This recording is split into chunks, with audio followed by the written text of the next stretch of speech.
The Minnesota Timberwolves entered Cleveland with a league-best defensive rating of 108.1, which just 10 years ago would have made them a bottom 5 defensive team in the NBA. But the league has changed, and containing modern NBA offenses is basically an impossible challenge. The Wolves and Cavs are two of the only teams who can still slow down their opponent, with Cleveland ranking second in defensive rating since mid-December and third on the season overall.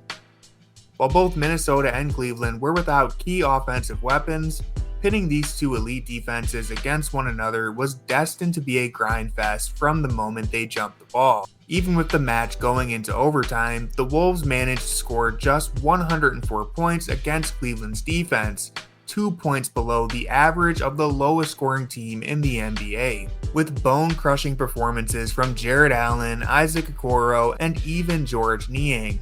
Yes, you heard that last part right. But the Timberwolves played a sturdy game of their own, led by defensive anchor Rudy Gobert and complemented by an abundance of length on the perimeter. This was as close to an old-fashioned scrap as you will see in today's NBA. So let's break down the ins and outs of how Cleveland and Minnesota defended one another. The matchups were set in stone right away, with lead point of attack defender Isaac Okoro taking on Anthony Edwards, who just went off for an electric 44 points in his previous game against the Pacers.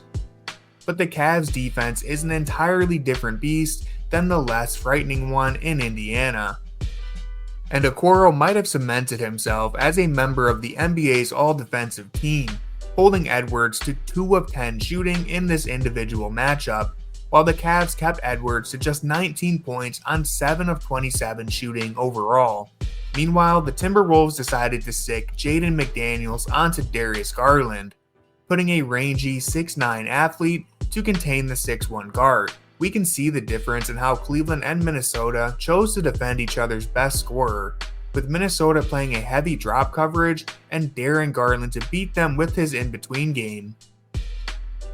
While the Cavaliers met Edwards at the level of the screen to avoid giving him a runway to the basket. Darius Garland has been struggling to score from 2-point range since suffering a fractured jaw and losing close to 12 pounds. He had been shooting below 30% at the rim over his last 9 games, so it's no wonder Rudy Gobert is pretty content staying home on these drives and allowing Garland into his domain. This strategy worked throughout the first quarter, with DG shooting just 2 of 6 to open the game. On the other hand, we can see Cleveland place an enormous effort in packing the paint against Edwards.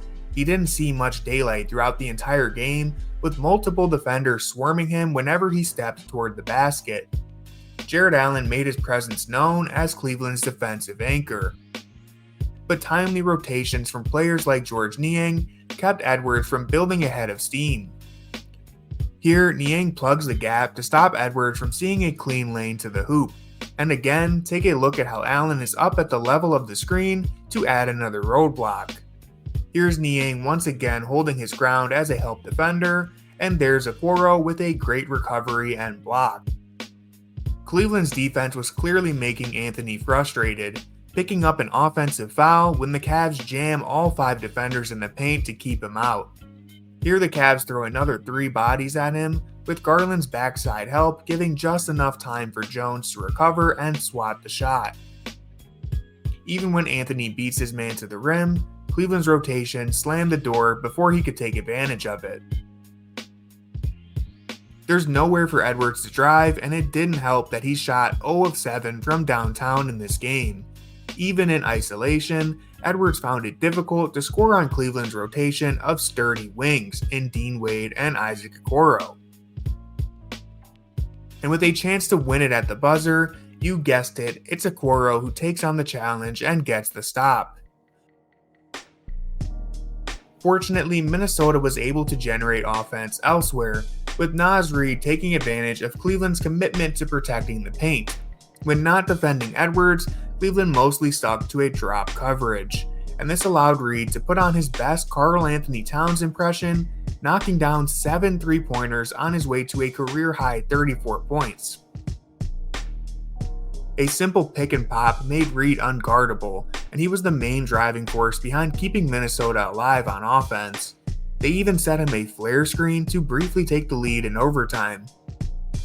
But how did Cleveland manage to score on Minnesota's defense?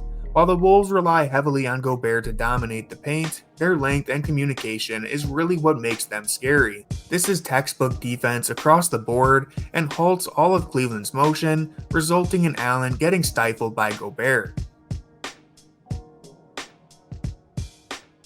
And in the third quarter, Minnesota's defense is on a string again, taking up the entire floor as Garland desperately searches for an opening to no avail. Allen had a much harder time scoring in the paint than he is used to, as Gobert's reach gave him trouble all night. But thankfully, Allen's aggression led to a career-high 21 free throw attempts, and he finished the night with a career-high 31 points. This pump and dunk in overtime was killer, and much of Allen's success late in the game can be credited to Darius Garland setting him up and finally cracking the code.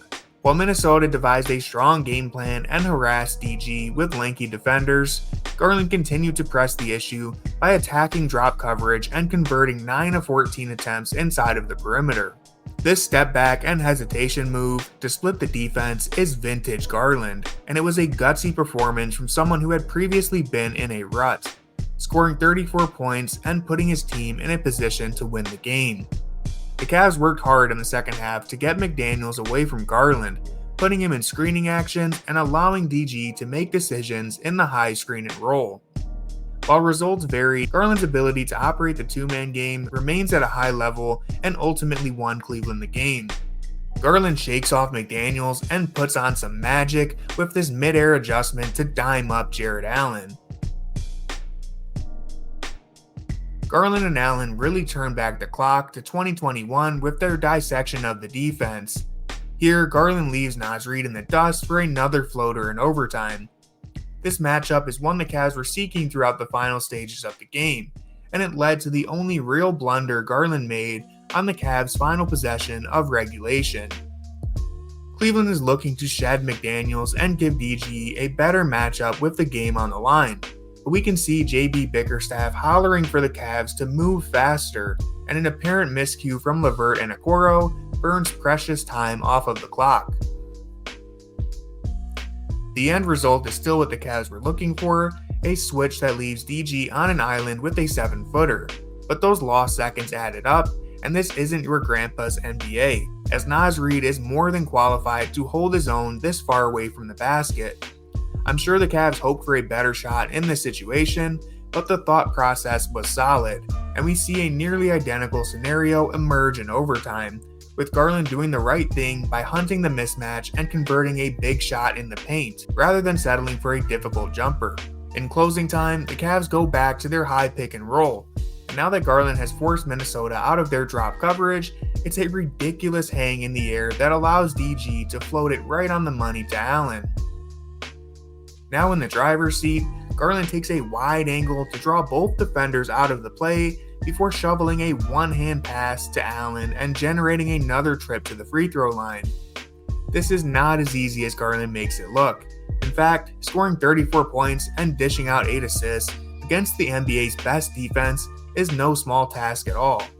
And with this win, the Cavs have now knocked off the top-seeded teams in each conference in just a matter of days, all with Donovan Mitchell and Evan Mobley on the sidelines, showing us that the Cavaliers might be a tougher team than we thought.